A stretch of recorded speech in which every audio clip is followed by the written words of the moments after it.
Šta se događa kad se razmišlja domaćinski? Ovaj domaćin se doseti. Zove Švabe, pokaže na dedin grobin. Ovi Švabe pokupe dedine koske, odnesu mi se za Švaba. Razumeš? Prva stvar.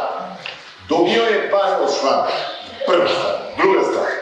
Ne mora sa onaj traktor obilazi oko grobića. Treća stvar. Može da proda njivu. Nema više dedine koske, nema olajavanje u selu.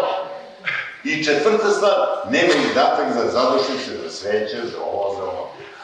Tako je kad se razmišlja domaćinski. Kad se razmišlja domaćinski. Podvuci. Na dužnost unio ne mogu da stupim odmah zbog slikanja. Jer je izgled